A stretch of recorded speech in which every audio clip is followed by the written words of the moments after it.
नमस्कार।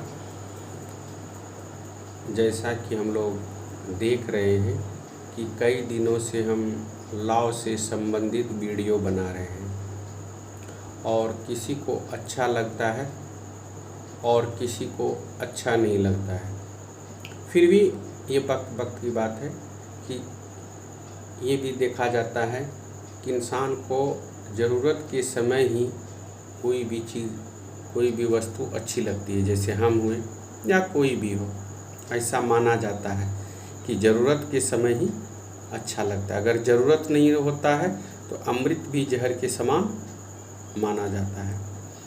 तो हम आज आप लोग से एक वीडियो शेयर कर रहे हैं।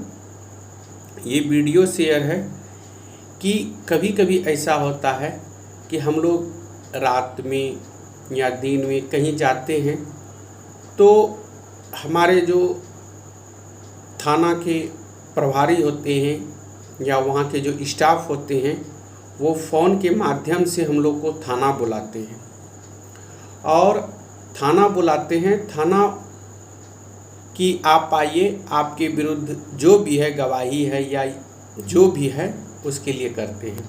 तो सबसे फर्स्ट अगर हम लोग को थाना से कॉल आए तो हम लोग को पहले क्या करना चाहिए उसके बारे में हम लोग को जानकारी होनी चाहिए। जैसे कि हम लोग जानते हैं कि जैसे हम लोग को थाना से फ़ोन आता है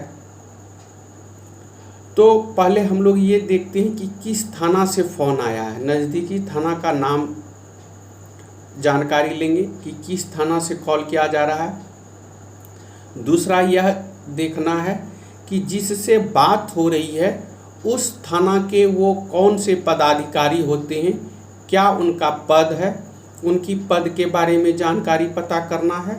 फिर ये देखना है कि हम लोग को पता करना है कि जो हमको कॉल किया गया है वो किस लिए किया गया है। कभी कभी ऐसा होता है हम लोग को गवाह के रूप में बुलाया जाता है। अब गवाह के रूप में क्यों बुलाया जाता है उसके बारे में जानकारी प्राप्त करनी है। अब जैसे कि देखते हैं कि हम कहीं से गुजर रहे हैं, वहाँ कोई घटना घट जाती है या कुछ एक्सीडेंट हो जाता है या कुछ ऐसा घटना घट जाता है जिसमें कि पुलिस पदाधिकारी उस जगह जो है गवाह ढूंढते हैं। उस गवाह में क्या होता है कि आपका भी नाम पता पूछ लिया जाता है कि आपका नाम क्या है, ये क्या है, उस समय पूछ लिया जाता है। तो क्या होता है कि जब पूछ लेता है तो वो हम लोग को एक गवाह मान लेता है। कैसा गवाह? सरकारी गवाह। सरकारी गवाह मान लेता है। सरकारी गवाह जब मान लेता है तो अब हम लोग को क्या करना चाहिए? तो पुलिस पदाधिकारी का ये ड्यूटी होता है कि जो सरकारी गवाह है उसको कोर्ट में बुलाएं और उनका गवाही दिलाएं कि क्या ये सत्य बात है। तो इसमें आपको जो सत्य लगे वो बात आप न्यायालय में जो पीपी साहब होते हैं, पब्लिक प्रोसिक्यूटर होते हैं, या एपीपी होते हैं, असिस्टेंट पब्लिक प्रोसिक्यूटर, जिसको सहायक लोक अभियोजक कहते हैं, एक को लोक अभियोजक कहते हैं, जो सेशन में काम करते हैं। सेशन मतलब जज साहब के, उनको पीपी कहते हैं, पब्लिक प्रोसिक्यूटर। और जो मैजिस्ट्रेट की यहाँ सीजीएम की यहाँ रहते हैं उनको कहते हैं एपीपी, असिस्टेंट प्रोसिक्यूशन ऑफिसर, जिसको हिंदी में सहायक लोक अभियोजक कहते हैं। अब हम लोग को देखना है कि हम लोग को बुलाया गया है थाना से। तो थाना जब हम जाते हैं तो हम लोग को बोलता है कि आपका गवाही है, तो हम लोग डर जाते हैं। क्या चीज़ का गवाही है, कैसी गवाही है? तो इसमें डरने की कोई बात नहीं है। जैसे ही आपको नोटिस होता है या कॉल किया जाता है कि आपका गवाही है, आपको वहीं जाना है जहां सरकारी अधिवक्ता होते हैं, वहां जाना है और वहां आपको नोटिस ले जाना है। नोटिस के साथ आधार कार्ड का होना ज़रूरी होता है। आधार कार्ड ये प्रूव करती है कि घटना के समय आप वहीं थे और ये जो विटनेस हैं, ये जो गवाह हैं, आप ही हैं। तो उसको हम लोग को लेकर के चलना होता है। जब वहाँ जाते हैं तो सरकारी अधिवक्ता होते हैं। सरकारी अधिवक्ता के पास हम लोग नोटिस और आधार कार्ड देते हैं। आधार कार्ड दे करके फिर हम लोग को एक अटेंडेंस देना पड़ता है। अटेंडेंस के साथ आधार कार्ड का फ़ोटोकॉपी देना होता है। फिर हम लोग को न्यायालय में जाना होता है। पीपी या एपीपी साहब के साथ और न्यायालय में जा कर के फिर हम अपना गवाही देते हैं। गवाही देते हैं तो ऐसे गवाह को सरकारी गवाह कहा जाता है। इसमें ये भी प्रावधान है कि जो कोई आते हैं इस तरह के गवाह गवाही देने के लिए, उनको जो भी उचित खर्च होता है वो सरकार के माध्यम से दिया जाता है। लेकिन आजकल इसका चलन कम हो गया है। तो ये इस तरह से हम अगर कोई कॉल करता है या गवाही के रूप में बुलाता है तो हम इस तरह से अपना गवाही दे सकते हैं। अब दूसरा ये देखते हैं कि अगर कोई कॉल आया है तो कॉल आया तो फिर वही पद पूछना है, थाना पूछना किस थाना से, और ये पूछना है कि आप किस माध्यम के लिए किस लिए बुला रहे हैं। तो उसमें पता चलेगा कि आपको जो बुलाया जा रहा है किस लिए बुलाया जा रहा है। तो वहाँ पता चलेगा कि एक होता है सम्मन ट्रायल।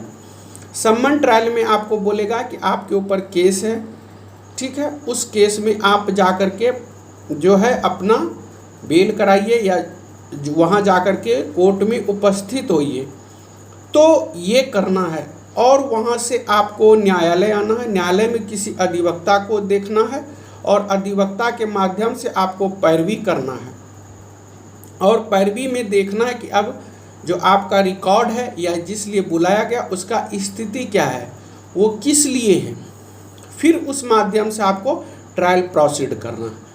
अब दूसरा हो जाता है कि अगर मान लीजिए मेरे ऊपर किसी तरह का गंभीर आरोप का केस है, तो उसमें क्या होता है कि गंभीर आरोप है तब आप पुलिस पदाधिकारी के पास न जाएं।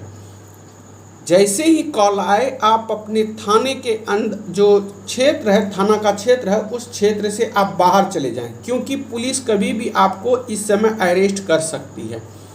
इसमें आपका एक ही साधन है कि आप अपने गार्जियन के माध्यम से या आप अपने माध्यम के माध्यम से पुलिस से छुपकर अधिवक्ता को करें और उनसे एबीपी जो होता है, एबीपी बेल फाइल करवाएं। एबीपी बेल हो जाने के बाद फिर आप पुलिस पदाधिकारी को जो आपको एक मिलता है सरेंडर स्लिप, वो सरेंडर स्लिप थाना में दें कि आप जिस लिए बुला रहे थे मैंने वो बेल करा लिया है और अब जो ट्रायल प्रोसीडिंग होगा उस ट्रायल प्रोसीडिंग को हम करेंगे।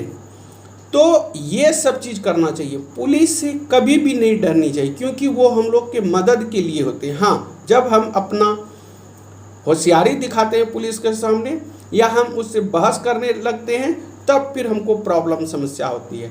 तो इस तरह से अगर कोई आपको बुलाए, पुलिस बुलाए, थाने के बाहर साधक पदाधिकारी बुलाए, तो आपको इतनी सी जानकारी होनी चाहिए, आपको डरनी नहीं चाहिए। और अगर किसी तरह का कोई समस्या हो जाए तो आप अधिवक्ता से मिल सकते हैं, अधिवक्ता से परामर्श ले सकते हैं, जिसका हम बार बार अपना मोबाइल नंबर देते हैं। उस मोबाइल के नंबर से आप बातचीत भी कर सकते हैं। डरने की कोई बात नहीं है, बस विचार अपना सही रखिए और अपने विचार के हिसाब से कार्य कीजिए, किसी तरह की कोई परेशानी नहीं होगी। बस जय हिंद, जय भारत। वीडियो अगर अच्छा लगे तो शेयर ज़रूर करें और अगर अच्छा ना लगे तो सब्सक्राइब करें। जय हिंद, जय भारत।